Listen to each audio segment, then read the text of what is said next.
Hey, what's going on YouTube? BD Kane 721. Happy Thursday. Hope everybody's doing well. The weekend is almost here. My weekend's starting tomorrow. I get to go to the West Coast Card Show tomorrow in Anaheim. I'm going to be there all day. It's supposed to be huge, like 1,100 tables or something. It's going to be just crazy. I'm going to be submitting some cards to PSA and trying to see every table that I can get to in one day. I'm not going to go over the weekend just for one day. So I'm looking forward to seeing maybe some YouTubers there, maybe some other influencers. So I'm really, really excited about heading up there tomorrow. Today's video is about two things. One is a VR for Nate over at Topps 85-401. And then I'm going to turn the camera around and show you the cards here that I've been collecting from eBay over the last week or so. For the Topps Chrome Teal Refractor set. I have the binder this morning, so you're going to see that for the first time. And, get back into that pattern of showing you the cards going into the binder. And I'll give you the update. But first, VR for Nate. Nate over at Topps 85-401. Link is below to his channel. If you haven't checked him out, please do so. He is one of the godfathers of our community. He is doing a giveaway for 15 years on YouTube. Which is interesting to me because my 14th year anniversary is happening this December. So he's been on YouTube, or at least been doing content on YouTube for just a little longer than me. And I've been a fan of his channel for many years. I've been watching his stuff for many years. I'm very, very happy and excited whenever I see a new video of his. His collection is pretty amazing. His Barry Bonds collection is off the charts great. And it's one of the biggest influences on my collection as far as doing player PCs. So I give him a lot of credit for that. Never had a pleasure of meeting him, but hopefully one day I will. But he is asking us to talk about our journey of how we got onto YouTube, what keeps us on YouTube. And like I said, I've been doing it now for almost 14 years. I've been putting content up. I don't put the most videos up on YouTube, of course, but I have a lot of fun doing it, and it has been a great journey for me. But I've told my story of how I got back into collecting. I don't know if I've told my story of how I got onto YouTube all that often. These are great things to revisit every once in a while. I've been enjoying listening to other people in our community tell their story. My story is maybe a little bit different. It's the same in the sense that a lot of people our age, we got back into collecting after a time away, for life. And I got back into collecting back in 2010 timeframe, and I got onto YouTube, or at least I started creating content for YouTube in 2011. I think I joined YouTube or created my channel or account on YouTube like 2009, but I didn't put my first video up until 2011.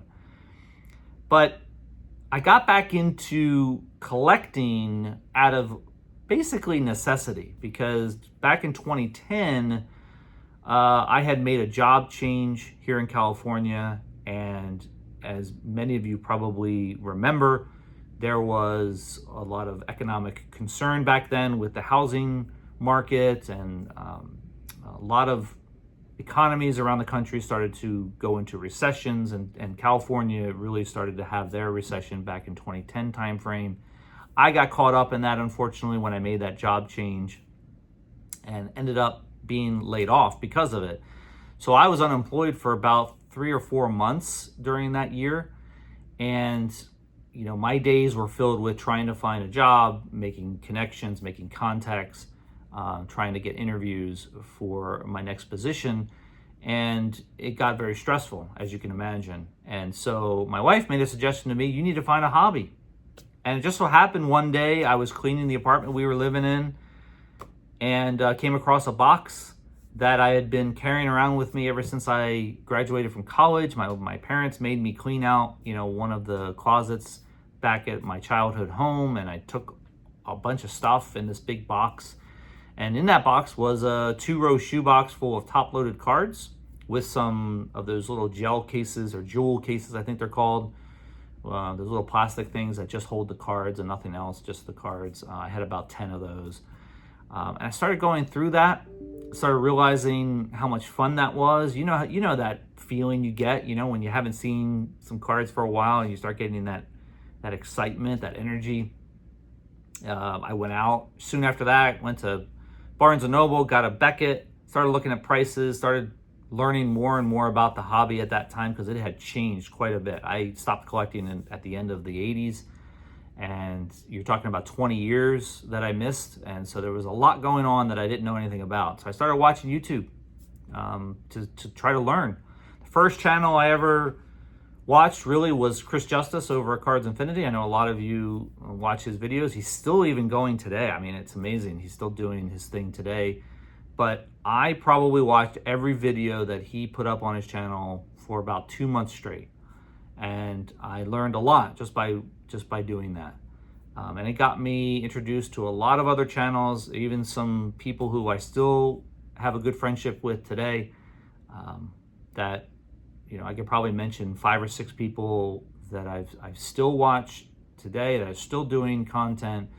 And you know who you are out there. You've been a great influence on me. So what keeps me going is just the love for the hobby, the love for the friendships I have here on YouTube. I love the grind. I love the chase. You know, I only do certain things every year with my collection, so it's very focused.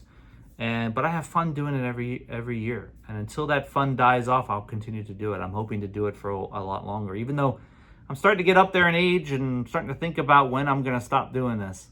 But hopefully that won't be anytime too soon. So Nate, I hope that helps to answer your question. For me, it's been a wonderful ride. I appreciate all your content, everybody's content. Obviously, I love watching everybody's videos. So please keep it going, and I look forward to more.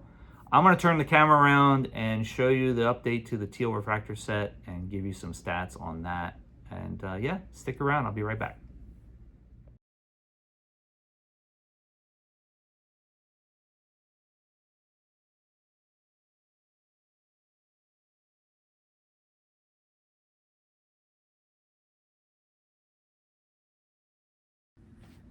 Thanks for sticking around, everyone. Appreciate it. I will be as quick as possible on this. As you can see, I've got my new binder.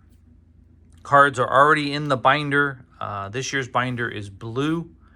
Basically, that same binder you see all over the place in our hobby that says baseball card album on the front. I bought this from one of my local card shops. I do enjoy going to card shops for things like that because it still supports them. Even though you're not buying cards, you're still buying something from them, and it does support them. Plus, I have noticed that my local card shop sells this binder cheaper right now, at least, than anything I've found online. So that's a good thing. All right, I've got the cards here from all of my eBay purchases and a couple of other transactions that I've received. So I'm going to speed up the camera here in a second and get these cards into the binder. First, I'm going to tell you a little bit of give you a little bit of the stat information.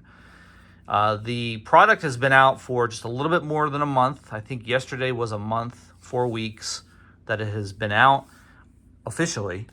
And I have 138 cards already spoken for, 118 already in hand. So doing really well. I've had a couple of instances on eBay where I've bought a card and the person never sent it.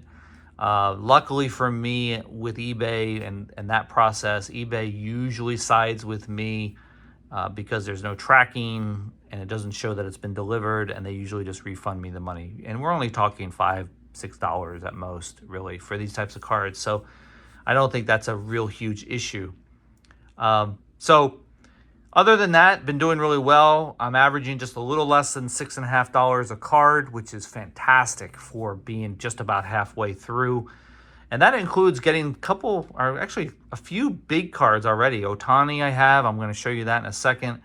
I've got Skeens as well. And I've also, James Wood was something I bought really early on, and he's already in the album here. So having a few big cards and really averaging that dollar amount is a good spot to be in. So that's the story for now. I am going to take these cards, which I've put in order for the most part, so that I can get them into the binder relatively easily. I'm going to go ahead and start doing that here. And I am going to speed up the camera so you don't have to watch me in real time put these in here. So I'll be back in a sec.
All right, guys, that's it. I got all those cards in. Took me a while because I had quite a few, probably one of my larger stacks to get into the binder. But this thing is really starting to fill out pretty nicely. Pretty much have a card on every page now. Got the Ohtani card number 1 right here and ended with the Paul Skeens in the back, card number 300. So yeah, that's where I'm at. Sorry for the long video. I know sometimes these things can get a little longer than I wanted, but I definitely wanted to get that VR out for Nate. And I really wanted to show you guys where my album is at this point. So I'm looking forward to doing another album update next week, and I will have some fun over the weekend at the show. So I will talk to you guys next week. Have a great weekend. See ya.